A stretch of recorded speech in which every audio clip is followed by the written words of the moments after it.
المرسلین والعاقبۃ للمتقین۔ محترم خواتین و حضرات اور عزیز بچوں، السلام علیکم ورحمۃ اللہ وبرکاتہ۔ اعوذ باللہ من الشیطان الرجیم، بسم اللہ الرحمن الرحیم۔ یا ایھا الذین آمنوا کتب علیکم الصیام کما کتب علی الذین من قبلکم لعلکم تتقون۔ صدق اللہ العظیم۔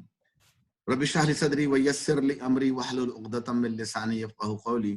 اللهم الہمنا رشدنا واعذنا من شرور انفسنا آمین رب العالمین۔ اللهم صل علی محمد وعلى آل محمد كما صلیت علی ابراہیم وعلى آل ابراہیم انک حمید مجید۔ اللهم بارک علی محمد وعلى آل محمد كما بارکت علی ابراہیم وعلى آل ابراہیم انک حمید مجید۔ آج جو میرا موضوع ہے، دراصل اس کو تو رمضان سے یا تو شروع پہلے سننا تھا یا رمضان کے پہلے دن سننا تھا، لیکن بہرحال موضوع ایسا ہے کہ وہ تو کسی وقت بھی سنا جائے، اس کا اثر انشاءاللہ رہے گا۔ اللہ تعالیٰ سے میری خصوصی دعا ہے کہ مجھے بہتر طریقے سے اپنی بات کو پہنچانے کی توفیق عطا فرمائے، اور جو سامعین اس کو سن رہے ہیں اس کا بہتر حصہ سن کر سمجھ کر اس پر عمل کرنے کی توفیق عطا فرمائے۔ میں نے آپ کے سامنے جو آیت تلاوت کی ہے یہ ہم اتنی دفعہ سن چکے ہیں کہ یقیناً ہمیں یہ ازبر بھی ہو گئی ہوگی اور ہمیں اس کا ترجمہ بھی معلوم ہو گیا ہوگا، لیکن بہرحال یاد دہانی کے لیے، یا ایھا الذین آمنوا، اے لوگوں جو ایمان لائے ہو، کتب علیکم الصیام، تم پر روزے لکھ دیے گئے جس طرح تم سے پہلے کے لوگوں پر لکھے گئے تھے، اور ساتھ میں اس کی غرض و غایت بھی بتا دی، لعلکم، شاید کہ تم تتقون، تقوی کی روش اختیار کر سکو۔ انشاءاللہ اس پر ہماری گفتگو رہے گی کہ تقویٰ کیا ہے، اس کا رمضان سے کیا تعلق ہے، لیکن چند باتیں جو سمجھنے کی ہیں۔ دیکھیں، ہم دنیا میں جو بھی کام شروع کرتے ہیں وہ بہت شعور کے ساتھ شروع کرتے ہیں۔ ہم کوئی کام ایک دم بے ڈھنگ کے انداز سے شروع نہیں کر دیتے ہیں، اور پھر اس کے بعد وہ کام شروع کرنے کے بعد اس کا تجربہ کر کے دیکھتے ہیں، اس کے نتائج دیکھتے ہیں، اور اس کے بعد ہم اس کو مزید پرسیو کرتے ہیں یا اس میں تبدیلی لے کر آتے ہیں۔ تو یعنی ہمارے دنیاوی سارے کام شعوری تجربے اور نتائج کی بنیاد پر انجام پاتے ہیں۔ ہم یہاں مسجد میں تشریف لائے، اچانک اٹھ کے صبح فیصلہ نہیں کیا تھا کہ میں دوپہر کو مسجد چلا جاؤں گا، پلاننگ کی گئی تھی، فائدے دیکھے گئے تھے، نقصانات دیکھے گئے تھے، وہ جیسے پروز اینڈ کونز کہتے ہیں وہ دیکھے گئے تھے، پھر ہم یہاں آئے تھے۔ اور ہمارے مستقبل کے تمام منصوبے ماضی کے نتائج پر ہوتے ہیں، یعنی ہم جب آئندہ کا جو منصوبہ بناتے ہیں ہم وہ یہ دیکھتے ہیں کہ اس کا ماضی میں کیا ہمیں نتیجہ ملا تھا، اس کی بنیاد پر ہم آئندہ کے منصوبے یا پلان بناتے ہیں۔ بچے کو اسکول بھیجتے ہیں، لیکن اگر ایک سال بعد معلوم ہو کہ جناب وہ رزلٹ اس کا اچھا نہیں آ رہا، ماحول اچھا نہیں ہے، ٹیچر اچھے نہیں ہیں، بہرحال کوئی بھی ریزن ہو، اگر ہمیں ایک سال کے بعد مطلوبہ نتائج نہ ملیں تو ہم اپنے بچے کا اسکول بدل دیتے ہیں، اس کو کسی بہتر جگہ لے جانے کی کوشش کرتے ہیں۔ ہم میں سے جو باس ہیں یا جن کے اپنے بزنسز ہیں، ہم جب کسی کو ہائر کرتے ہیں تو اس کا کام دیکھتے ہیں، اس کی ACR رپورٹ بنتی ہے، اس کے بارے میں معلوم کیا جاتا ہے کہ وہ جو کام کر رہا ہے اس کا ہماری تنظیم کو، ہماری آرگنائزیشن کو کوئی فائدہ ہے بھی یا نہیں۔ اگر ہمارا امپلائی یا کوئی بھی امپلائی کسی امپلائر کا وہ نتیجہ نہ دے سکے جس کے لیے اس کو ہائر کیا گیا تھا تو اس کو ملازمت سے فارغ کر دیا جاتا ہے۔ ایون ہمارے جو بڑے پرسنل قسم کی چیز ہے، ہم جب ڈائٹنگ شروع کرتے ہیں، کوئی پلان لیتے ہیں، کوئی جم جوائن کرتے ہیں، کوئی پروگرام یوٹیوب پہ دیکھ لیتے ہیں اور ہم اس کے مطابق عمل کرنا شروع کر دیں، تو اگر میرے کرنے کے باوجود، ایک تو یہ ہوتا ہے کہ شروع تو ہم جذبات میں کر دیتے ہیں، بعد میں خود ہی ڈھیلے پڑ جاتے ہیں۔ وہ جیسے کہ ہمارے یہاں جوک مشہور ہے کہ ہمارے گھروں میں جتنی بھی ڈائٹنگ کرنے کی مشینیں پڑی ہیں، چاہے وہ سائیکل ہو یا ٹریڈ مل ہو، کچھ عرصے تو وہ اپنا مقصد پورا کرتی ہیں، اس کے بعد بیگم دیکھتی ہے فارغ پڑی تو کپڑے ہی سکھا لوں اس کے اوپر، یا جو دھو کے کپڑے لے کر آئے سوکھ کر ان کو انہیں پر ڈال دوں، تو پھر وہ الگنی کا کام دینا شروع کر دیتے ہیں۔ تو بہرحال اگر ہم واقعی اپنے طور پہ کام کر رہے ہوں اور اگر ہمیں وہ ڈائٹ پلان فائدہ نہ دے تو ہم اپنا پلان چینج کر دیتے ہیں۔ اور اگر میں کہیں جاب کر رہا ہوں، اگر مجھے جاب پہ وہ فائدہ نہ ہو جس کے لیے میں نے جاب جوائن کی تھی، چاہے وہ ورک سیٹسفیکشن ہو، پروفیشنلزم ہو یا پیسے ہوں، اگر مجھے وہ پروفیشنلزم نظر نہیں آتا میں اپنی جاب چینج کر دیتا ہوں۔ غرض کے دنیا کے سارے کام تجربے اور نتائج کی بنیاد پہ بدلتے رہتے ہیں۔ بس ہمارا میں یہ کہنا تو نہیں چاہتا، بس ایک یتیم دین ہی رہ گیا ہے کہ لاشعوری طور پر ایک رسم و رواج کے طور پہ اس پر عمل کرے جا رہے ہیں۔ ایک تو یہ معلوم کرنے کی کوشش نہیں کی کہ اس کے نتائج کیا ہیں، دوسرے فکر ہی نہیں کی نتیجہ جو بھی نکلے، بس میں نے چونکہ بچپن سے میں مسلمان ہوں، ایک میں نے چیزیں کرتی ہوئی دیکھی ہیں، تو ہم بچپن سے اس کو ایک رسم و رواج کے طور پہ کرتے چلے جا رہے ہیں، حالانکہ ہم سب جانتے ہیں ہمارے دین کا بھی مقصد ہے، ہمارے دین کے اندر ایک ایک چیز کا، ایک ایک عبادت کا، ایک ایک کام حکم کا کوئی نہ کوئی مقصد ہے۔ یا تو ہم سست ہیں، معلوم نہیں کرنا چاہتے، یا ہم ڈر کے معلوم نہیں کرنا چاہتے کہ اگر ہم نے معلوم کر لیا تو مجھے کرنا پڑے گا۔ تو اللہ ہمیں شیطانی فریب سے بھی محفوظ رکھے کہ معلوم کر لوں گا تو کرنا پڑے گا، اور اگر نہیں معلوم ہوگا تو اللہ کے یہ کہہ کے بچ جاؤں گا کہ اے اللہ سوری، مجھے تو معلوم ہی نہیں تھا ورنہ میں کر لیتا۔ یہ شیطانی فریب آج کل ہمارے یہاں خاص طور پہ بہت پھیلائے جا رہے ہیں کہ جتنا کم علم ہوگا اتنے تمہارے بچنے کے چانس زیادہ ہوں گے۔ اللہ سے میں محفوظ کرے۔ آئیے دیکھیں اسلام نے کس طرح چیزوں کے مقاصد بیان فرمائے۔ اللہ نے نماز کا مقصد بیان فرمایا، اللہ کی یاد، فحش و منکرات سے بچنا۔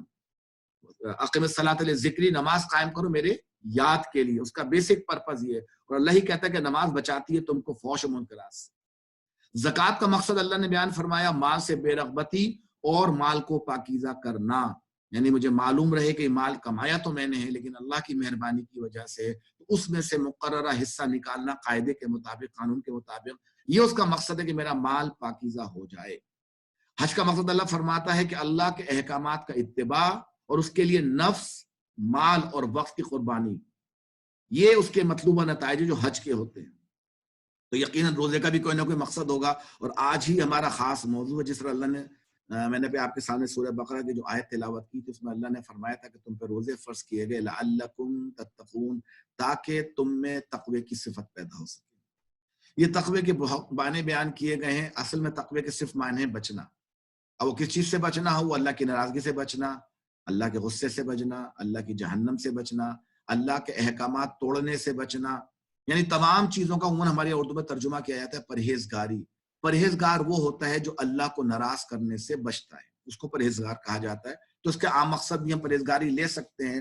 تو اللہ فرماتا ہے روزوں کا اصل مقصد یہ ہے کہ تم اپنے آپ کو بچا سکو، اپنے آپ کو پرہیزگار بنا سکو، یہ اس کا مقصد ہے۔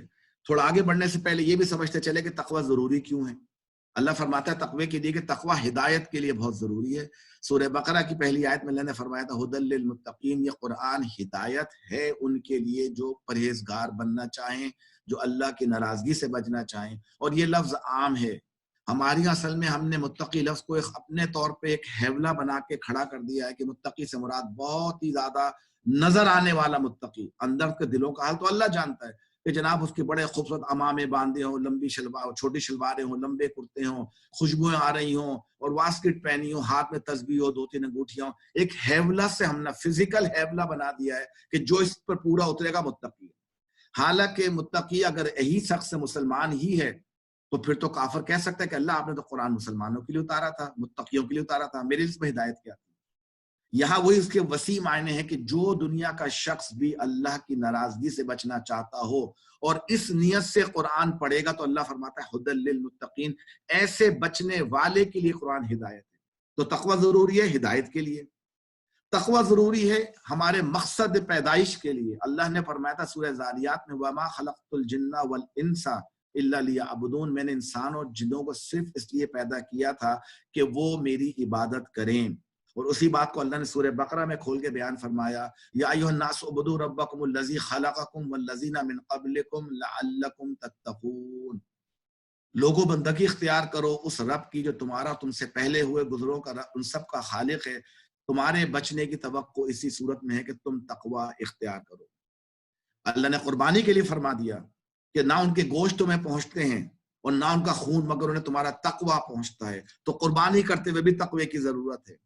حج کے لیے اللہ نے فرمایا یہ ہے اصل معاملہ، اگر اسے سمجھ لو، جو اللہ کے مقرر کردہ شعائر کا احترام کرے تو یہ دلوں کے تقوی میں سے ہے۔ یعنی حج کے اندر بھی تقوی کی ضرورت ہے، مسجد کو بنانے کے لیے تقوی کی ضرورت ہے۔ اللہ سورہ توبہ میں فرماتا ہے کہ جو مسجد روز اول سے تقوی پر قائم کی گئی تھی وہی اس کے لیے زیادہ موضوع ہے کہ تم اس میں عبادت کے لیے کھڑے ہو، یعنی مسجد بنانے کا مقصد بھی تقوی ہونا چاہیے۔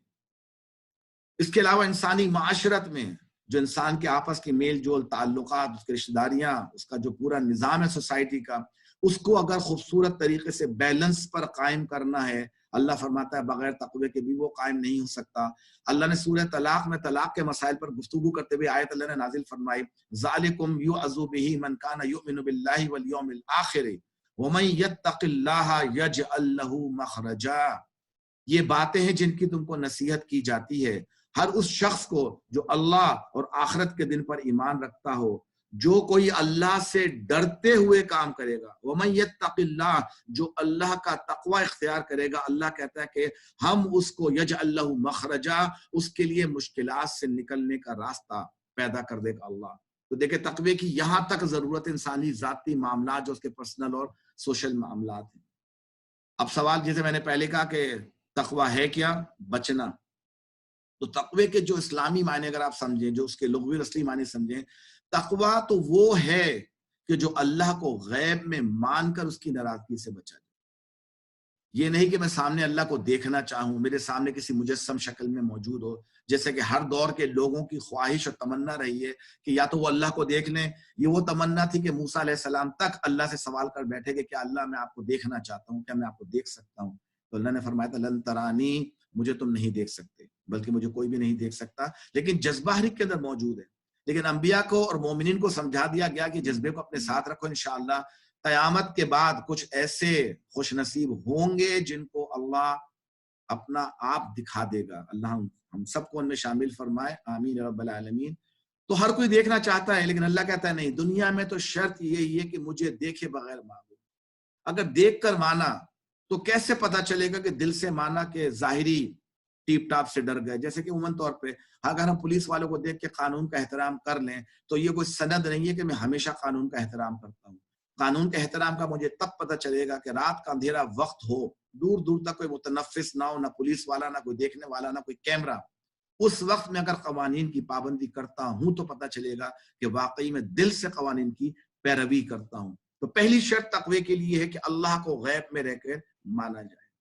اب اس بات کو اور آگے سمجھنے کے لیے، کیونکہ آگے کی باتیں آپ پہلے بھی سن چکے ہیں، میں کچھ نئی باتیں آپ کے سامنے رکھنا چاہ رہا تھا، شاید آپ نے پہلے نہ سنی ہو۔ اللہ تعالیٰ نے جب ہمیں پیدا فرمایا تو اس کے لیے سورہ شمس کے اندر فرماتا ہے اللہ سبحانہ وتعالیٰ وَنَفْسٍ وَمَا سَوَّاهَا فَأَلْهَمَهَا فُجُورَهَا وَتَقْوَاهَا قَدْ أَفْلَحَ مَنْ زَكَّاهَا وَقَدْ خَابَ مَنْ دَسَّاهَا۔ اللہ فرماتا ہے اور نفس انسانی اور اس کی ذات کی قسم جس نے اسے ہموار کیا، یعنی انسان کو بنایا، اس کے اندر نفس اور روح ڈالی اور اس کو ہموار کیا، اور یہ ڈالنے کے بعد کچھ چیزیں بائی ڈیفالٹ اللہ نے ہر بندے کے اندر رکھ دی ہیں، چاہے وہ کسی نسل، کسی جگہ، کسی قوم، کسی مقام پر پیدا ہو۔ اللہ فرماتا ہے فَأَلْهَمَهَا فُجُورَهَا وَتَقْوَاهَا، ہم نے بائی ڈیفالٹ اس کے اندر دو چیزیں الہام کر دیں کہ فجور کیا ہے اور تقوی کیا ہے، یعنی کہ پرہیزگاری کیا چیز ہے اور بدی کیا چیز ہے۔ یہ اللہ نے ہر ایک کے اندر ودیت کر دیا ہے۔ اسی لیے آپ دیکھتے ہیں کہ جو سلیم الفطرت لوگ ہوتے ہیں، چاہے مسلمان ہو یا کافر، ان سب میں نیکی کا ایک خاص تصور ہوتا ہے اور تمام ان کاموں کو نیک سمجھتے ہیں جو نیک ہیں، اور بدی کے بارے میں بھی وہ یکساں ہی ہوتے ہیں کہ فلاں کام بدی میں شمار ہوتا ہے۔ تو اللہ تعالیٰ نے ہمارے اندر یہ دو چیزیں ودیت کر دیں کہ بدی کیا ہے اور خیر کیا ہے۔ اب اللہ فرماتا ہے اب یہ دو چیزیں تمہارے اندر ڈال کے اللہ نے ہمارے دو وجود بنا دیے، ہمارے دو وجود۔ ایک ہمارا وجود بن گیا جسم، جس کی اپنی خواہشات ہیں، جس کی اپنی ضروریات ہیں، اور دوسری وہ نفس روحانی جو اللہ نے اپنی طرف سے ہمارے اندر ڈالی تھی، کچھ اس کی اپنی ضروریات ہیں، کچھ اس کی اپنی چیزیں اس کو ضروری ہیں۔ تو جسم تو مانگتا ہے کچھ آرام، اچھا گھر، اچھا کھانا، اچھا پہننا، اور روح مانگتی ہے کچھ اور۔ تو اب یہ دیکھیں کہ جو اللہ تعالیٰ نے ہمارے اندر رکھا تو اللہ فرماتا ہے وَقَدْ أَفْلَحَ مَنْ زَكَّاهَا، جس نے اپنے فطرت کے نفس کو پاکیزہ رکھا، نیکی کو نیکی سمجھا، بدی کو بدی سمجھا، اور ان دونوں کے مطابق عمل کرتا رہا، قد افلح، تو بے شک وہ فلاح پا گیا۔ وقت خوابہ، اور جس نے نیکی اور بدی کے جو اللہ نے اس کے اندر ودیت کر دیے تھے تمیزیں، جس نے اس تمیز کو دبانے کی کوشش کی، وقت خوابہ، جس نے ان کو دبانے کی کوشش کی، من دساہا، تو یقیناً وہ نامراد ہو گیا جس نے اپنے فطری بات کو دبانے کی کوشش کی۔ تو جیسے میں نے کہا کہ ہمارے جسم کے دو حصے ہیں، ہمارے جو جسمانی وجود ہے، ایک ہمارا ظاہری جسم ہے جس کی اپنی ضروریات ہیں، اور ایک ہماری روح ہے۔ جسم مانگتا ہے کھانا، سکون اور آرام، اور اسی کے لیے انسان وہ تمام کام کرتا ہے کہ اس کو سکون مل سکے، بہترین مختلف کھانے کھانے کی کوشش کرتا ہے، سکون کے لیے موسیقی ہے، تفریح، کھیل کود ہے، جنسی تقاضے ہیں، اور اس کے علاوہ کچھ سگریٹ پیتا ہے سکون پہنچانے کے لیے, کچھ شراب بھی پیتا ہے سکون پہنچانے کے لیے اپنے جسم کو, اور جسم آرام مانگتا ہے, بہترین گھر ہو, بہترین گاڑی ہو, اور بہترین قسم کی چیزیں اس کے لیے اویلیبل ہوں. تو یہ تو جسمانی ضروریات ہیں. ایک ہے روح. اچھا دیکھیں, جسم آیا ہے زمین سے, اللہ نے زمین سے مٹی کے اجزاء منگا کے جسم کو بنایا تھا, تو اللہ سبحانہ و تعالیٰ نے جسم کی تمام ضروریات بھی زمین پر رکھ دی. وہ جو بھی زمین پر حاصل کرتا ہے وہ سب یہی سے آتا ہے, اور مرنے کے بعد اور تباہ ہونے کے بعد بھی یہی چلا جاتا ہے, چاہے وہ جسم ہو چاہے اس کی چیزیں. روح اللہ کی طرف سے آئی ہے, تو جو اللہ کی طرف سے آئی ہے تو اللہ تعالیٰ نے اس کی تربیت اور اس کی ضروریات کے لیے بھی تمام چیزیں بھی آسمان سے ہی بھیجی, کیونکہ روح اللہ کی طرف سے آئی ہے.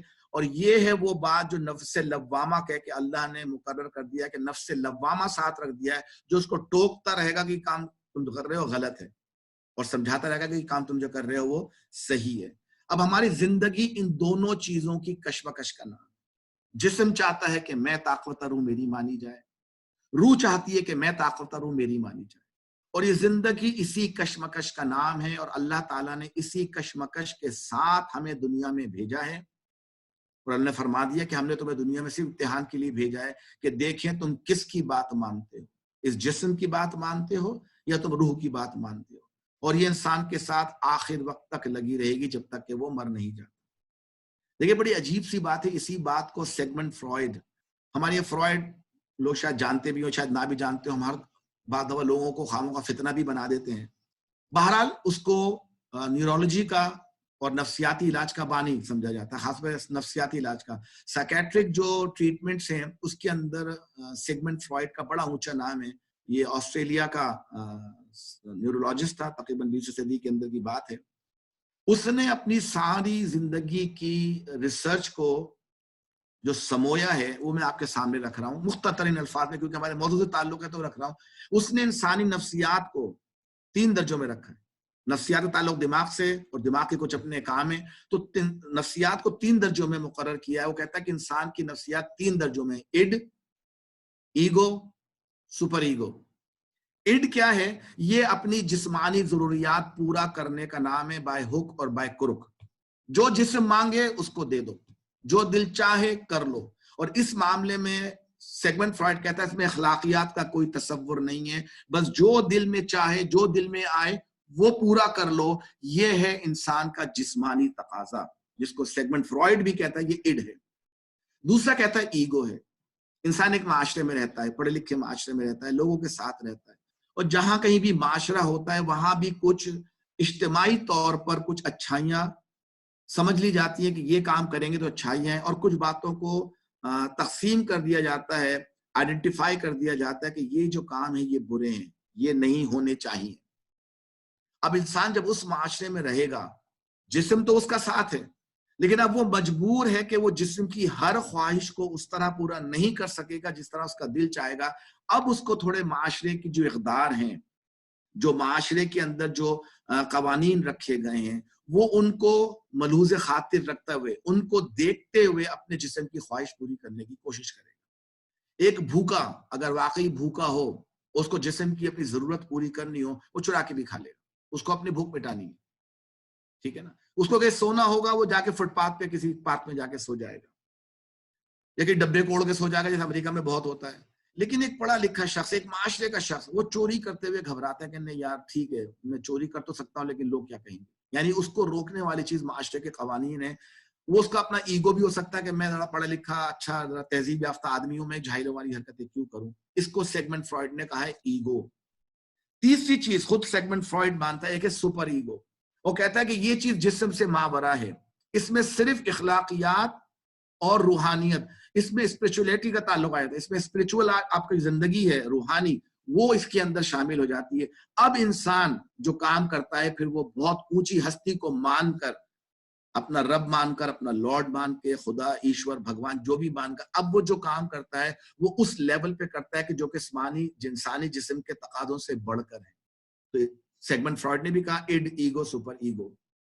دیکھیں سپر ایگو وہ چیز ہے جس کی طرف دنیا کے تمام مذاہب نے اشارہ کیا ہے, اور ہر مذہب کا موضوع یہ سپر ایگو رہا ہے. ہمارے دین کا بھی اصل موضوع ہے وہ یہ سپر ایگو ہے کہ تم انسان ہو، جانور نہیں ہو. جانوروں کی زندگی نہ گزارو، اللہ کی دی ہوئی روشنی کی موجودگی میں اللہ کی نعمتوں کا فائدہ اٹھاؤ، حدود و قیود میں رہ کر اس کا فائدہ اٹھاؤ. یہ ہے وہ فلسفہ جس کے لیے اللہ تعالیٰ نے انسان کو دین دے کے بھیجا ہے اور دین کے ساتھ رکھا ہے.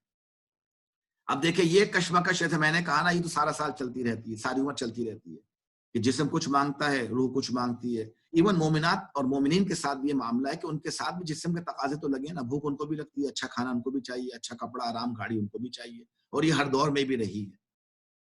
تو اللہ تعالیٰ نے اسی چیز کو ایک اور جگہ جو خاص بات نفس کی بات کی تھی کہ جسم کیا مانگتا ہے، اللہ نے سورہ یوسف میں فرمایا تھا نفس تو بدی پر ہی اکساتا ہے الا یہ کہ کسی پر میرے رب کی رحمت ہو. تو اب دیکھیں جو جسم کے ہمارے تقاضے چل رہے ہیں جسمانی اور روحانی، یہ ہے وہ چیز جس کے لیے اللہ تعالیٰ نے، جس تقوی کی ہم بات کر رہے تھے، اس تقوی کو پروان چڑھانے کے لیے اللہ تعالیٰ نے رمضان کا مہینہ اور روزے ہمارے اوپر فرض کیے. کیونکہ اس مہینے میں کچھ تبدیلیاں آ جاتی ہیں، کچھ نئے قوانین آ جاتے ہیں، کچھ نئی بندشیں پابندیاں آ جاتی ہیں، ماحول بدل جاتا ہے. اللہ تعالیٰ نے یہ مہینہ اپنی رحمت سے ہمارے لیے ایک طرح سے سالانہ ریفریشر کورس کے طور پہ رکھا ہے کہ تم جو اس 11 مہینے تھک گئے نفس اور جسم کی لڑائی سے، تو اللہ کہتا چلو آؤ، چونکہ تمہیں میں نے ہی پیدا کیا ہے، میں ہی تمہارا خالق ہوں، میں ہی تمہارا رب ہوں، جنت بھی میں نے بنائی ہے، دوزخ بھی میں نے بنائی ہے، تو چلو آؤ میں تمہیں وہ موقع فراہم کر دوں جو تم سارا سال کوشش کرتے ہو، جس کو بہرحال تم نے دبا کے رکھا ہوا تھا کہ تمہارا جو اصلی نفس ہے جو اچھی چیزوں کو پہچانتا ہے وہ اوپر آنا چاہتا ہے. تو اے مسلمانوں، میں تمہیں پورے 1 مہینے کی ٹریننگ کے طور پر، میں 1 مہینے کی ٹریننگ کے طور پہ تمہارے اوپر روزے فرض کرتا ہوں، تم پہ میں رمضان فرض کرتا ہوں. تو اب دیکھیں اللہ تعالیٰ نے یہ جو رمضان ہمارے اوپر رکھا ہے ہمارے لیے کیسا ٹریننگ کا ماحول بنایا ہے، اور اس میں کیا کیا چیزیں رکھی ہیں کہ ہم اپنے جسم کو کمزور کر کے روح پر زیادہ توجہ دے سکیں. تو سب سے پہلی بات جس مقصد سے مسلمان ہوئے تھے، جس بنیاد پر ہم مسلمان ہوئے تھے، ہم نے کہا تھا کہ ہم اللہ کو مانتے ہیں غیب میں رہ کے، یقینون بالغیب. اس عہد کو تازہ کرنے کے لیے جو ہم میں سے بعض نے تو کیا ہی نہیں، ہم تو پیدائشی مسلمان ہیں، کبھی ہم نے تقاضا نہیں کیا کہ اللہ کو، ہم نے شعوری طور پہ شاید کلمہ کبھی پڑھا بھی نہ ہو، تو چاہیے یہ بھی کبھی کہ کبھی ہم شعوری طور پہ بھی کلمہ پڑھیں اور یہ کہیں اشہد اللہ الہ الا اللہ، کہ میں واقعی اللہ کو الہ مانتا ہوں اور محمد صلی اللہ علیہ وسلم کو رسول مانتا ہوں.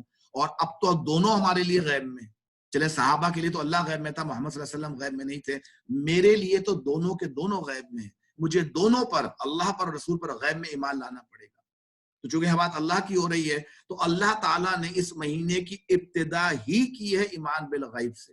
ٹریننگ تو بعد میں شروع ہوگی، پہلے تم اپنا وہ وعدہ تو یاد کر لو، تم اپنا وہ جو ویژن آج ہمارے ویژن اور مشن کے نام سے ایک وہ ہر جگہ جو چلنا شروع ہو گیا، ہم تو گوروں کی نقالی ایسی کرتے ہیں کہ بالکل جو وہ کہیں گے ہم وہ کریں گے، چاہے سمجھ میں آئے نہ آئے. مجھے بھی آج تک ویژن اور مشن سمجھ میں نہیں آ سکا، اور پتہ نہیں میں نے کتنی کمپنیوں کو اس پر عمل کرتے دیکھا ہے، لیکن جب بھی آپ داخل ہوں گے آپ کو جناب ویژن اور مشن لکھا ہوا نظر آئے گا.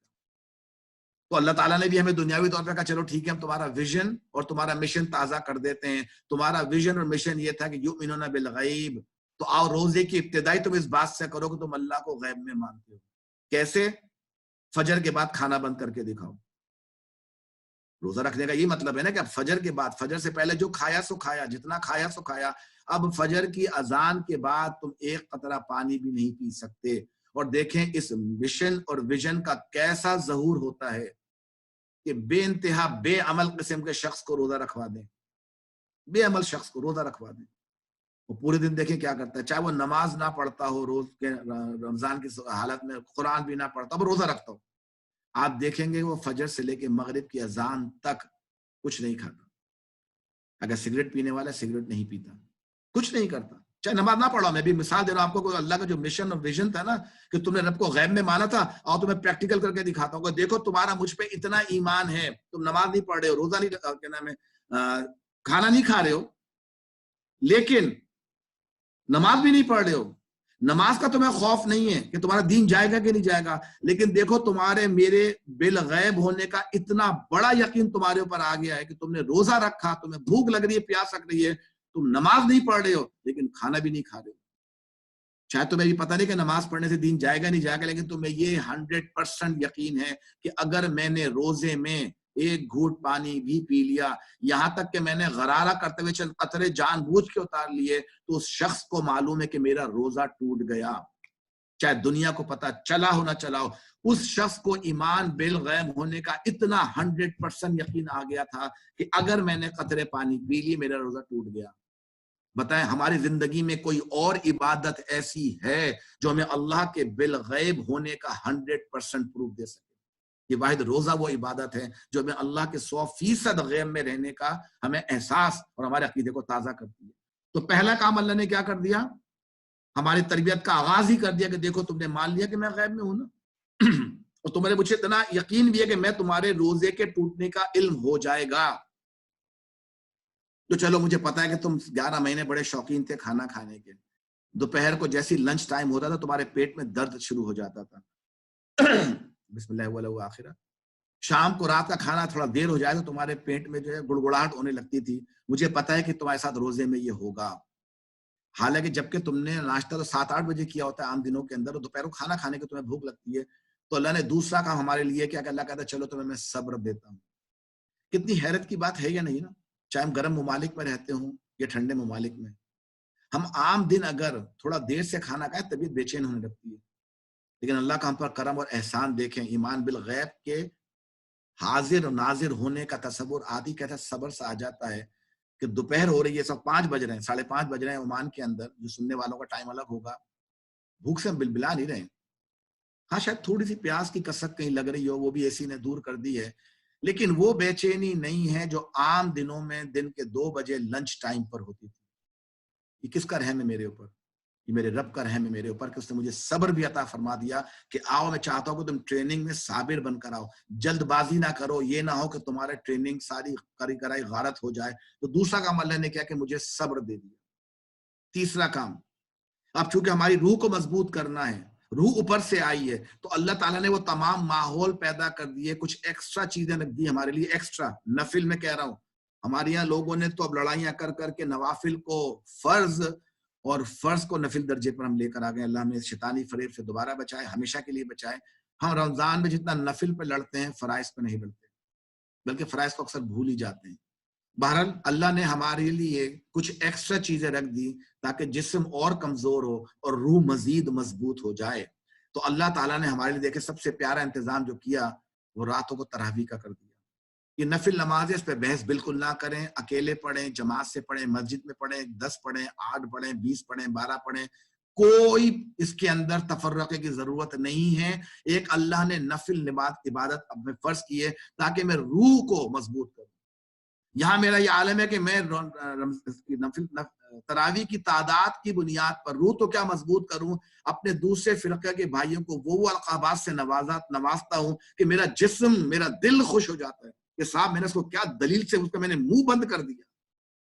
میں نے اس کا منہ بند کر دیا دلیل سے کہ 12 ہیں کہ 8 ہیں کہ 20 ہیں کہ مسجد میں ہیں کہ گھر میں ہیں کہ جماعت سے ہیں. اللہ معاف کرے کہاں لگ گئے ہم. جو مقصد تھا وہ تو بھول ہی گئے تراویح کا. تراویح کا مقصد تھا کہ رمضان میں کھڑے ہو کے اللہ کے کلام کو سکون سے سننا، اور سننے کا مزہ تب آتا جب سمجھ بھی لیتا.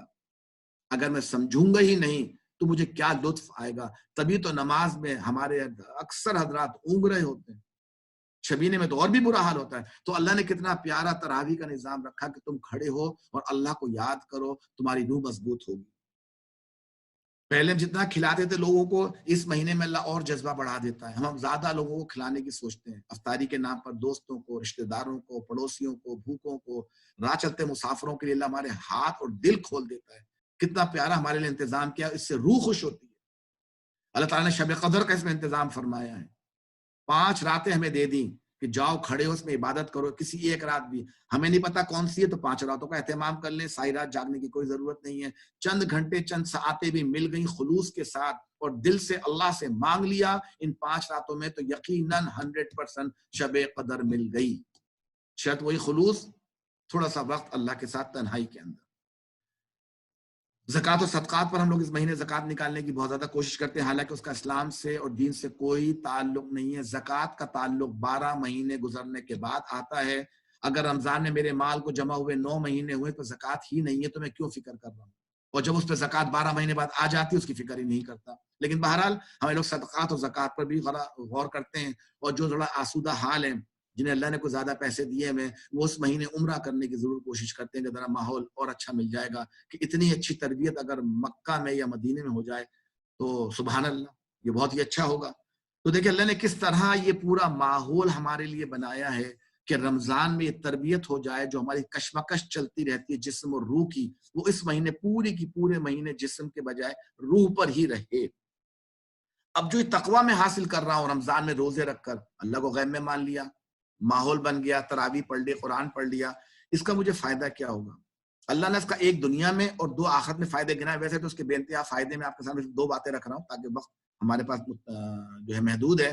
اللہ فرماتا ہے سورہ انفال میں، اے لوگوں جو ایمان لائے ہو، اگر تم خدا ترسی کی، ان تتقوا اللہ، اگر تم اللہ کا تقوی اختیار کرو گے تو اللہ تمہارے لیے کسوٹی بہم پہنچا دے گا اور تمہاری برائیوں کو تم سے دور کر دے گا اور تمہارے قصور معاف کر دے گا. اللہ بڑا فضل فرمانے والا ہے. یہ فرقان کسوٹی ہوتی کیا ہے؟ ہمارے کسوٹی یہ جوہری حضرات کے لیے استعمال ہوتی ہے کہ وہ پہچان سکتے ہیں کہ یہ جو ہیرا ہے یا یہ جو پتھر ان کے سامنے قیمتی لایا گیا ہے یہ اصلی ہے کہ نقلی. ان کے پاس کوئی ایک طریقہ ہوتا ہے معلوم کرنے کا کہ جعلی ہے کہ اصلی ہے. تو اللہ فرماتا ہے تمہاری زندگی کے اندر بھی تمہارے جعلی اعمال اور تمہارے اصلی اعمال یہ تمہیں کیسے معلوم ہوں گے؟ شیطان تو تمہارے جعلی اعمال کو دل فریب بنا کے پیش کر دے گا. یہ تو شیطان چال بازیوں کا وعدہ کر کے اللہ سے اترا تھا. ابھی ہم نے 14واں سپارہ کل پڑھا ہے، اس میں ہی لکھا کہ اللہ میں ان کے لیے دل فریبیاں پیدا کروں گا، میں ان کے لیے دل فریبیاں پیدا کروں گا اور انہیں رجھاؤں گا تاکہ تیرے دین سے ہٹ جائیں. تو شیطان کا تو کام ہے ہمارے جھوٹے اعمال کو سچا اعمال کر کے دکھانا. تو اب اگر میرے پاس کسوٹی نہ ہو، اللہ کا دین موجود نہ ہو، مجھے کیا پتہ چلے گا میرا اعمال صحیح ہے یا نہیں ہے؟ کیا پتہ میں غلط اعمال کر رہا ہوں، عمر بھر اسی امید میں رہ جاؤں کہ صحیح کر رہا تھا اور آخرت میں پتہ چلے کہ سارا کا سارا غلط تھا. تو اللہ فرماتا ہے تم اللہ کا تقوی اختیار کرو، اللہ تمہیں فرقان دے دے گا. یہ فرقان اللہ نے قرآن کو بھی کہا ہے کہ تمہیں اللہ قرآن کی ایسی سمجھ دے دے گا کہ تمہیں اپنے سارے اعمال اس فرقان، اس کسوٹی میں نظر آنے لگیں گے کہ یہ کام صحیح ہے کہ نہیں ہے، یہ کام صحیح ہے کہ نہیں ہے. اس کو ذرا اگر بچے میری بات سن رہے ہوں، ذرا نوجوان جو نئی نئی ٹیکنالوجی میں پڑ گئے ہوں کہ سن رہے ہوں، یہ نائٹ ویژن کیمرہ کیا چیز ہوتا ہے؟ اندھیرے میں انسان کو کچھ نظر نہیں آتا. اب اس کو نہیں پتا کہ وہ صحیح راستے پر چل رہا ہے کہ غلط راستے پر چل رہا ہے. خاص طور پہ جب کہ راستہ خطرناک قسم کا بھی ہو، اور خاص طور پر جب فوجی حضرات، ان کے لیے خاص طور پہ یہ انوینٹ کیے گئے تھے کہ اندھیرے میں وہ دشمن کو زیر کر سکیں. اب جس نے وہ کیمرہ نہیں پہنا اس کو راستے کا کچھ نہیں پتا، لیکن جس نے نائٹ ویژن کیمرہ پہن لیا اب اس کو تھوڑا تھوڑا روشنی میں راستہ نظر آنا شروع ہو جائے گا. اس کو لوگ جو انفراریڈ ریڈیشن جو انسان اپنے جسم سے ہر وقت نکلتی رہتی ہے، وہ اس کے ذریعے انسانوں کو چیزوں کو دیکھ سکے گا. تو قرآن کو بھی نائٹ ویژن کیمرہ ہی سمجھ لیں کہ جو قرآن کو سمجھ لے، قرآن کے ساتھ اپنا تعلق باندھ لے، اللہ کہتا ہے وہ تقوی اختیار کرے تو میں اس کو قرآن وہ دوں گا کہ وہ اس کی روشنی میں اپنی اچھائیاں اور برائیاں، نیکی کی راہ اور بدی کی راہ جو اللہ نے اس پہ ودیت کر دی ہے، سورہ شمس کے آیت سن چکے ہیں کہ جو اللہ نے اس پہ ودیت کر دی ہے وہ اس کی روشنی میں اپنی اچھائیوں کو، نیک راستے کو اور بدی اور برے کاموں کو دیکھ سکے گا. یہ اللہ نے دنیا میں فائدہ بتایا ہے تقوی کا. 2 فائدے میں آپ کے سامنے رکھ رہا ہوں، باقی تو بہت سارے فائدے. اللہ فرماتا ہے وَسِيقَ الَّذِينَ اتَّقَوْا رَبَّهُمْ، جو لوگ اپنے رب کے نافرمانی سے ڈرتے ہیں، اس کا تقوی اختیار کرتے ہیں، إِلَى الْجَنَّةِ زُمَرًا، تو وہ گروہ در گروہ جنت میں لے جائے جائیں گے. یعنی جو اللہ سے ڈر کے دنیا میں رہیں گے، اللہ ان کو گروپ بنا بنا کے جنت میں لے کے جائے گا. اللہ فرماتا ہے یقیناً آخرت کا گھر ان لوگوں کے لیے اور زیادہ بہتر ہے جنہوں نے پیغمبروں کی بات مان کے تقوی کی روش اختیار کی. کہ اب بھی تم لوگ نہیں سمجھو گے، سورہ یوسف میں اللہ فرماتا ہے.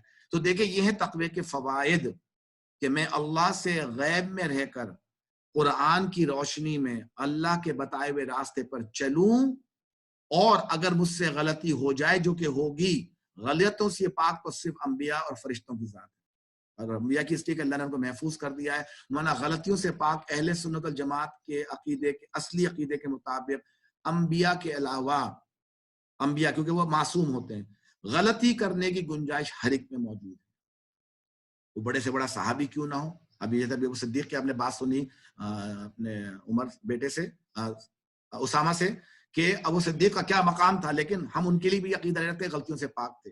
تو غلطیوں سے پاک تو اللہ کی ذات اور انبیاء کی ذات کیوں سمجھنے ہیں.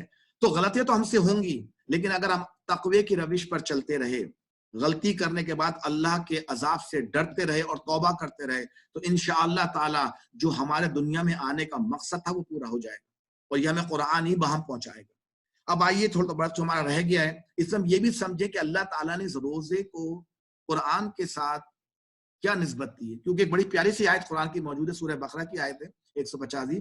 شہر رمضان الذی انزل فیہ القرآن ھدی للناس وبینات من الھدی والفرقان. اللہ فرماتا ہے رمضان وہ مہینہ ہے جس میں ہم نے قرآن نازل کیا جو انسانوں کے لیے تین چیزیں لے کر آتا ہے. ھدی للناس، ہدایت ہے لوگوں کے لیے. اللہ فرماتا ہے وہ بینات من الھدی، راہ راست دکھانے والی کتاب. اور تیسری چیز فرقان، کسوٹی، جیسے بھی آپ کے سامنے جو تشریح رکھی تھی کسوٹی کی، اور حق و باطل کا فرق کھول کر رکھ دینے والی. تو اللہ تعالیٰ نے اس مہینے میں جہاں یہ سارے کام کیے تھے ہمارے روح کو مضبوط کرنے کے لیے، دیکھیں اللہ تعالیٰ نے اس کے لیے، دیکھیں جب کسی ورک شاپ میں جاتے ہیں تو جہاں اور چیزیں ملتی ہیں، ہمیں پمفلیٹس ملتے ہیں، ہمیں کچھ لٹریچر ملتا ہے، کچھ ریٹن مٹیریل ملتا ہے، کچھ ہمیں کام کرنا ہوتا ہے، کچھ ہم نے آپس میں گفتگو کرنی ہوتی ہے، پارٹنر سے بات کر کے ریسرچ کر کے کچھ اپنے لکھنا ہوتا ہے. تو جب تک ریٹن ورک، پریکٹیکل ورک نہ ہو تو وہ ٹریننگ مکمل نہیں ہوتی. تو اللہ تعالیٰ نے دیکھے کیا تعلق جوڑا ہے رمضان کا قرآن سے، کہ دیکھو یہ مہینہ چونکہ تمہارے روح کو مضبوط کرنے کے لیے ہے. تو اللہ کہتا ہے میں نے قرآن اتارنے کی ابتدا بھی پھر کہ ہم نے رمضان میں ہی کی، کہ جس میں قرآن نازل کیا گیا. تو اللہ نے بڑا تعلق جوڑا ہے قرآن کا اس رمضان کے ساتھ. اس قرآن کے لیے بھی آپ سن چکے ہیں، میں تھوڑا جلدی نکل کے جاؤں گا. قرآن کس لیے نازل ہوا تھا؟ اللہ فرماتا ہے کہ ہم نے ہدایت کے لیے، کہ ہم نے دعا مانگی تھی اہدنا الصراط المستقیم، جو ہر سورہ فاتحہ میں ہر نماز میں مانگتے ہیں. تو اللہ نے جواب دیا ہماری دعا کا. جب ہم نے کہا اہدنا الصراط المستقیم، اے اللہ ہمیں سیدھا راستہ دکھا، تو اللہ نے جواب دیا بنی اسرائیل کے اندر، ان ھذا القرآن یہدی للتی ہی اقوم. یہ قرآن ہی وہ واحد کتاب ہے جو سیدھا راستہ دکھاتی ہے. اگر باقی کتابیں قرآن کی ہدایت کی روشنی میں لکھی گئی ہوں تو ہدایت دکھائیں گی، اگر وہ نفسانی خواہش کی بنیاد پر رکھی گئی تو پھر وہ ہدایت نہیں دے سکتی. ہدایت سے قرآن دے گا. اللہ نے پھر بھی فرما دیا سورہ انعام کے اندر کچھ چیزوں کا ذکر کر کے، وَأَنَّ هَٰذَا صِرَاطِي مُسْتَقِيمًا فَاتَّبِعُوهُ، یہی میرا سیدھا راستہ ہے لہٰذا تم اس راستے پر چلو. اب یہ بھی سوال پیدا ہوتا ہے کہ میں ہدایت تو مانگ رہا ہوں، ہدایت دے گا کون؟ شاید فلاں بزرگ، فلاں ولی، فلاں فلاں فلاں. اللہ فرماتا نہیں. اللہ نے قرآن میں کلیئرلی کہہ دیا، یہ میں قرآن کی آپ کے سامنے تعریف رکھ رہا ہوں اس مہینے کے حوالے سے. قرآن کس نے نازل ہوا؟ ہدایت کے لیے. کیوں؟ اب سے ہم نے اللہ سے دعا مانگی تھی. ہدایت کون دے گا؟ اللہ نے سورہ بقرہ میں فرمایا لیس علیک ھداھم ولکن اللہ یہدی من یشاء. اے نبی، لوگوں کو ہدایت بخشنے کی ذمہ داری تم پر نہیں ہے، ہدایت تو اللہ ہی چیزیں چاہے دے سکتا ہے. اور سخت لہجہ اللہ نے فرمایا نبی کے لیے نہیں، معاذ اللہ، اللہ اپنے نبی سے بے انتہا شدید محبت کرتا ہے، اتنی محبت کہ نبی کے چاہنے پر قبلہ بدل دیا. یہ اللہ کی محبت کا اظہار اپنے نبی سے. نبی، ہم آپ کا چہرہ آسمان کی طرف اٹھنا دیکھ رہے ہیں، کیا چاہتے ہیں؟ قبلہ بنا دیں آپ کا مکہ؟ لیجیے آپ کی خوشی پر ہم آپ کا قبلہ بدل دیتے ہیں. یہ اللہ اس نبی کی بات کر رہا ہے. سنا ہمیں رہا ہے شدت کے ساتھ سورہ قصص کے اندر، اے نبی صلی اللہ علیہ وسلم، تم جسے چاہو ہدایت نہیں دے سکتے، مگر اللہ جسے چاہتا ہے ہدایت دیتا ہے. یہ ہدایت دینا اللہ کا کام ہے، یہ نبی کا نہیں ہے. تو پھر ہم نے یہ شرف اولیاء اللہ کو کیسے بخش دیا کہ جناب نگاہ ڈالی، اپنی جلالی والی نگاہ ڈالی اور پوری کی پوری قوم کو مسلمان کر کے ان کو ہدایت دے دی. ادھر نگاہ ڈالی سیدھے ہاتھ والے مسلمان ہو گئے، ادھر نگاہ ڈالی ادھر مسلمان ہو گئے. اور اللہ معاف کرے، ہم نے تو صوفیہ کتاب میں یہ بھی جملے پڑھے، میں نے سنے نہیں ہیں، میں سنی نہیں ہوں، میں اہل سنت الجماعت ہوں الحمدللہ. میں نے جملے خود پڑھے کتابوں میں کہ جناب انہوں نے تو کتے کو دیکھا، کتا صاحب کرامات ہو گیا، صاحب فضیلت ہو گیا. یہ اللہ معاف کرے، یہ نبی کو فضیلت نہیں ملی، ہم نے کس کو دے رکھی؟ تو ہدایت دینا اللہ کا کام ہے. ہدایت کا معیار اللہ نے بتا دیا کہ دیکھو تم نبی کو فالو کرنے کی کوشش کرو، پر تم نبی تو بن نہیں سکتے. نبی نہ کوئی آئے گا، اور نبی اللہ کی طرف سے محفوظ اور معمون ہوتے ہیں. تو اللہ تعالیٰ نے ہمارے لیے ایک مثال قائم کر دی. صحابہ کا ذکر کر کے اللہ فرماتا ہے فَإِنْ آمَنُوا بِمِثْلِ مَا آمَنْتُمْ بِهِ، تو اگر یہ لوگ سب اس طرح ایمان لیا جس طرح تم اے صحابہ ایمان لے کر آئے ہو فقد اہتدوا، تو یہ مسلمان ہیں، تو یہ ہدایت یافتہ ہیں. اللہ نے صحابہ کو معیار بنا دیا. دیکھیں آمنتم بھی کہا ہے تو لوگوں جس طرح آمنتا نہیں کہا، اے نبی جس طرح تم ایمان آمنتم بھی، کہ جس طرح یہ صحابہ کی جماعت ایمان لے کر آئی ہے. تو ہمارے لیے کسوٹی قرآن، قوانین قرآن کے، طریقہ نبی کا، اور بات کا طریقہ سمجھنے کے لیے صحابہ کا. اور اللہ نے فرما دیا کہ تمہارے لیے سورہ احزاب میں کہ تمہارے لیے بہترین نمونہ نبی کی ذات کے اندر موجود ہے. اب ہم یہ فرق کون بتائے گا ہدایت کا؟ اللہ نے فرما دیا قرآن، یہ قرآن الفرقان ہے جو بتائے گا. تو دیکھیں یہ اللہ نے کس طرح پیارا ماحول جوڑا قرآن کا، اس کی ہدایت کا، اس ہدایت کے معیار کا، ہدایت دینے والے کا اس رمضان کے ساتھ. اب دیکھیں جو ہم نے کام کرنے ہیں، آخری باتیں چند باتیں رہ گئی ہیں، اس پر بھی ہم بات آ جائیں. لیکن آپ باتیں سنتے رہے ہیں، لیکن ذکر کرنا، اس کو دہرانا، بار بار دہرانا فائدہ دیتا ہے. شرط یہ ہے بولنے والے کے اندر خلوص ہو. اللہ مجھے خلوص سے کہنے کی توفیق عطا فرمائے، میری زبان میں شکر رکھ کے مجھے بات کہنے کی توفیق عطا فرمائے کہ زبان کا لہجہ بھی انسان کو دین سے دور کر سکتا ہے. بھلے کتنی اچھی بات کہہ رہے ہوں، ذرا سا طریقہ بدلا، منہ ٹیڑھا کیا، زبان سخت کی اور اگلا بندہ گیا. تو اللہ میں اس چیز سے محفوظ رکھے تمام لوگوں کو جو دین سکھاتے ہیں، اور سننے والے پر بھی کہ وہ خلوص سے نیت کرے کہ اللہ جو میں سن رہا ہوں، سنانے والا کوئی بھی ہو. ہم بعض وقت کہتے ہیں جی فلاں کو سنیں گے، فلاں کو سنیں گے. جہاں ہم دنیا میں برانڈڈ ہو گئے ہیں کہ گوچی کے کپڑے پہننا ہے، مرسیڈیز کی گاڑی چلانی ہے، راڈو کی گھڑی پہننی ہے، اب اللہ معاف کرے ہم دین میں بھی برانڈڈ ہو گئے ہیں. جی مولانا طارق جمیل کو سنیں گے تو مزہ آئے گا، یا فلاں مولانا کو سنیں گے تو زیادہ مزہ آئے گا، ڈاکٹر سار کو سنیں گے تو مزہ آئے گا، اور فلاں کو سنیں گے تو مزہ آئے گا. یہ تو پھر ہم برانڈڈ ہو گئے. یہ برانڈڈ دین پھر سیکھنے سکھانے والا نہیں ہے. یہ تو اپنے نفس کو تسلی دینا ہے، اپنے نفس کو جو ہے وہ تھپک تھپک کے سنانا ہے. تم نے فلاں کو سن لیا، اب چونکہ تم نے فلاں مولانا کو سن لیا ہے، اب شیطان کی کیا مجال تمہیں بہکا سکے. اور یہ جملہ کہہ کے وہ آپ کو بہکا دیتا ہے کہ تم نے چونکہ فلاں کو سن لیا، فلاں کی محفل میں شریک ہو گئے، اور نہ صرف شریک ہو گئے بلکہ فیس بک پہ لوگ دیکھ رہے ہیں کہ تم نے ویڈیو بنائی آدھے گھنٹے کی. یہ میں طنز نہیں کر رہا ہوں، یقیناً یہ جملہ مجھے تکلیف دیتا ہے کہتے ہوئے، لیکن میں نے لوگوں کو دیکھا ہے کہ مسقط کی سرزمین پہ بڑے بڑے علماء کرام آئے، بجائے ان کی بات پہ توجہ دینے کے پورے آدھے گھنٹے کا اپنا ویڈیو بنایا ہے، جس میں وہ لوگوں کو گھما گھما کے دکھا رہے ہیں کہ دیکھو میں ان صاحب کی محفل میں موجود ہوں. اور ان سے پوچھے گا کہا کیا تھا، وہ بھی سن کے بتا دوں گا بعد میں. اب ہم لوگ اصل میں ایسے ماحول کے عادی ہو گئے، گھومنے پھرنے کہیں جاتے ہیں، جتنا وقت ہم تصویروں کو لینے میں، پوز بنانے میں لگا دیتے ہیں، اگر وہ وہاں بیٹھ کر نظارے کے لطف اندوز ہونے میں لگا دیں تو شاید زیادہ فائدہ ہو. افسوس کا مقام ہے ہم گھر آ کر دیکھتے ہیں وہ اچھا ہم اتنی خوبصورت جگہ پر گئے تھے، اور گھر میں آ کر 10 سننے کی بات کرتے ہیں اچھا اتنے اچھے عالم آئے تھے. تو اللہ بچائے اس بات سے. ہمیں تو سننے والے پر بھی لازم ہے کہ خلوص کے ساتھ نیت کرے کہ جو بھی سنانے والا ہو مجھ پہ حق مجھ تک پہنچے اور میں حق قبول کرنے والا بن جاؤں. جو کرنے والے کام اللہ نے اس سال تو ہمیں وہ رمضان دیا ہے جو شاید ہمیں آئندہ کبھی نصیب نہ ہو، شاید نصیب نہ ہو. ہم ہر رمضان روتے تھے صاحب وقت نہیں ملتا، ہاں ٹھیک ہے تھوڑا ٹائم ہمارا کم ہو جاتا ہے، 1 گھنٹہ کم ہو جاتا ہے ہمارے، یا 2 گھنٹے کم ہو جاتے ہیں، لیکن صاحب بس وہ یہ مصروفیت، وہ مصروفیت اور یہ مصروفیت. اللہ نے کیا موقع دیا پوری دنیا کے مسلمانوں کو، سب کو لاک ڈاؤن کر کے گھر میں بٹھا دیا کہ لو بیٹھو اب، اور جو اب تک شکایت کرتے تھے اب دیکھیں تم کیا عمل کرتے ہو. جو ہمیشہ اللہ کا وعدہ رہا ہے نا کہ تم کیا عمل کرتے ہو. اب ہمارے پاس کیا عذر ہے ٹائم نہ ہونے کا کہ جناب میں یہ نہیں کر سکا. تو دیکھیں کچھ کام اب ایکسٹرا کر سکتے ہیں.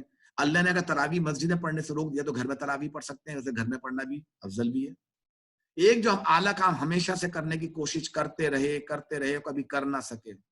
ہم نے وہ جذباتی زمانے دیکھیں کہ عربی کی کلاس شروع کی، میرے حلقے کے ساتھی اس بات کی گواہی دیں گے، جی ہم نے کہا جی عربی سیکھیں گے قرآن کی، سب جذبات میں آ گئے، سب نے نام لکھا دیے. پہلی کلاس میں 30-40 لوگ، دوسری کلاس میں 15-20 لوگ، چوتھی 5ویں کلاس میں کلاس بند کر دی گئی کیونکہ صرف بولنے والا موجود تھا اور 2 بیچارے جن کے گھر میں کام ہوتا تھا، جن کے گھر میں درس ہوتا تھا. تو اب سکھانے والا 1 اور لکھنے والے 2، تو ایسی کلاس تو فیزیبل نہیں ہوتی ہے.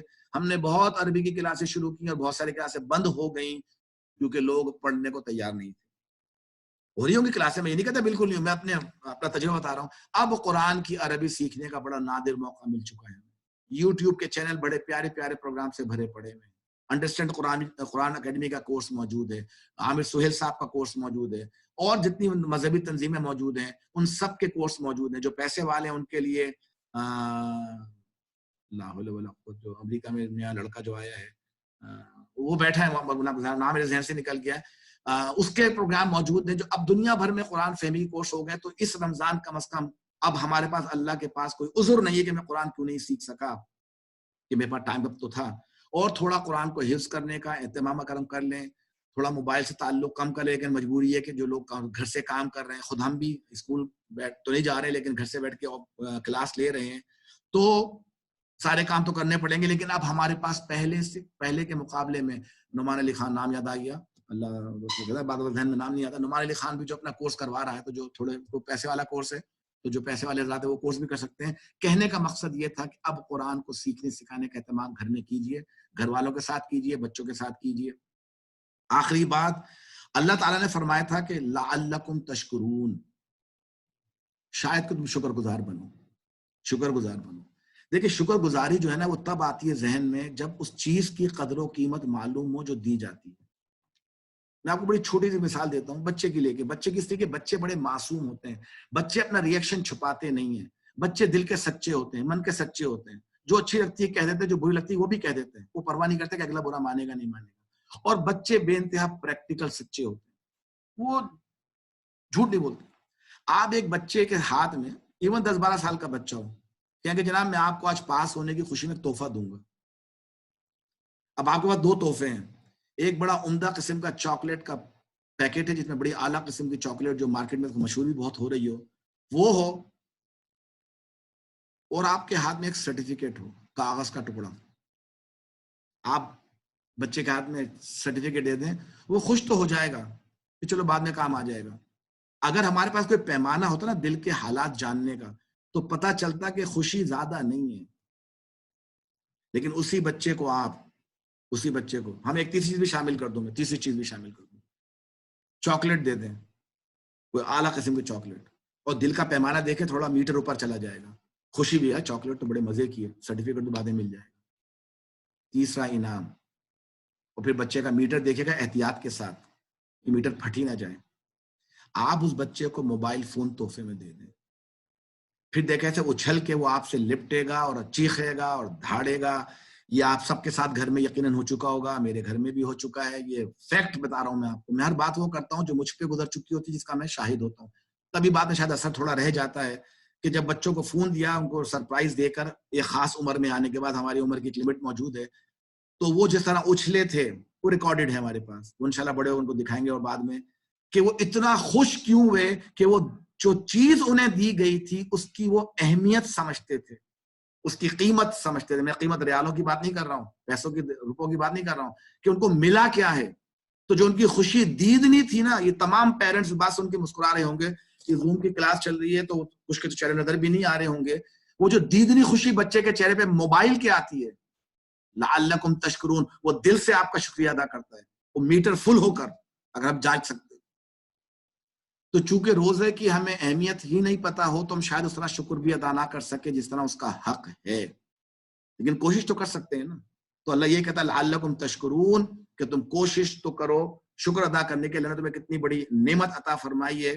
آخری چند باتیں کہ روزے بے اثر کیوں ہو گئے، یہ ہماری ہمیشہ موضوع رہتا ہے. کچھ لوگ اس کو سننے میں مزہ بھی لیتے ہیں.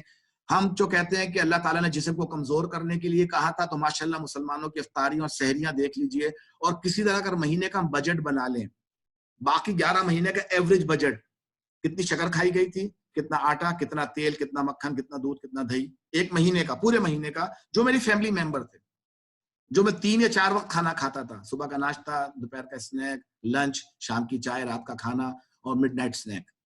وہ ذرا نکال کے دیکھیں کہ آپ کا ایوریج کنزمپشن کتنا تھا آپ کے گھر والوں کا. صرف میں دوستوں رشتہ داروں کی بات نہیں کر رہا ہوں. اور ذرا رمضان میں دیکھیں کہ اب تو صرف 2 کھانے رہ گئے، نہ midnight snack, midnight snack تو پھر بھی شاید موجود رہے گا. اب نہ دوپہر کا کھانا ہے، نہ اسنیکس ہے، نہ شام کا کھانا ہے، 2 کھانے رہ گئے. یہ تیل کی بوتلیں کیوں بڑھ گئیں؟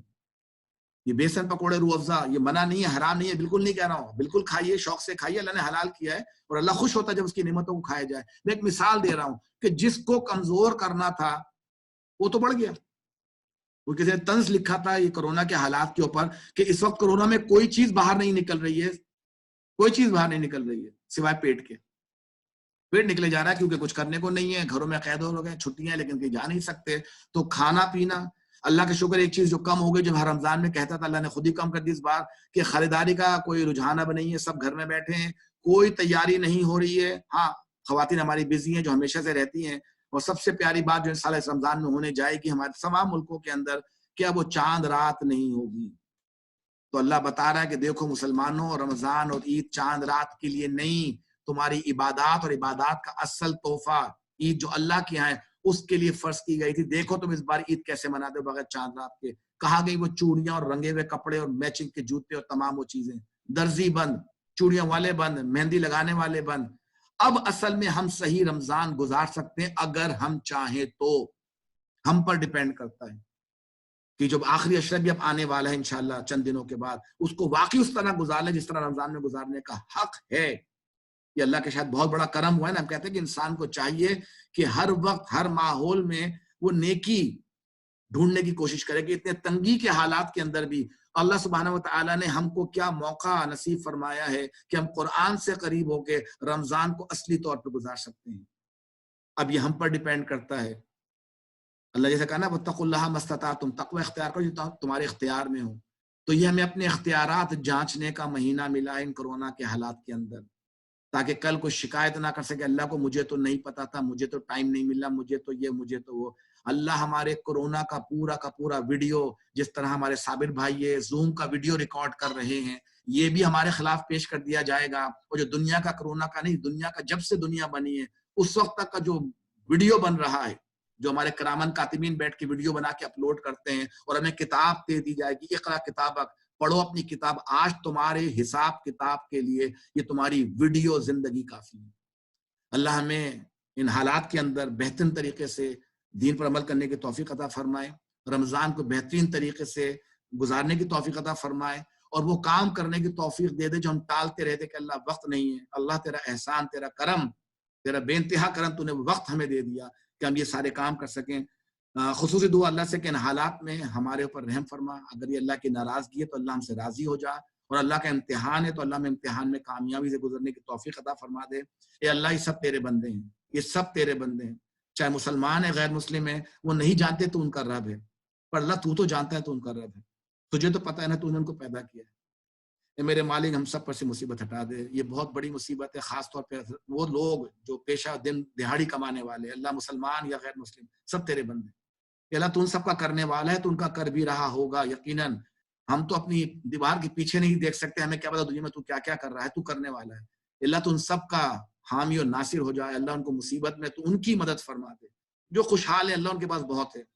دل دکھتا ہے ان لوگوں کے لیے کہ جو دن کے مزدوری کرنے والے تھے، یا اللہ تو ان کے لیے کافی ہو جائے. یا اللہ تو ان کی عزت نفس کو نہ مجروح ہونے دے کہ وہ کسی کے سامنے ہاتھ پھیلائیں. اللہ تیرے سامنے ہی ہاتھ پھیلائیں اگر پھیلانا ہے، اور تو ان کے اٹھے ہوئے ہاتھوں کی لاج رکھ لے. اللہ ہم سب کی دعاؤں کی لاج رکھ لے. اللہ ہم سب کو اس مصیبت سے نجات دے دے، دوبارہ مسجد میں جانے والے بن سکیں، تراویح پڑھنے والے بن سکیں، اور جو تو نے ہم پہ نعمتیں حلال کی ہیں اللہ دنیا کے، وہ دوبارہ نعمتوں کو اے اللہ ہم تجھ سے وعدہ کرتے ہیں حلال طریقے سے انشاءاللہ کریں گے. ہمیں حلال طریقے سے نعمتوں کا فائدہ اٹھانے کی توفیق عطا فرما دے. وآخر دعوانا الحمدللہ رب العالمین.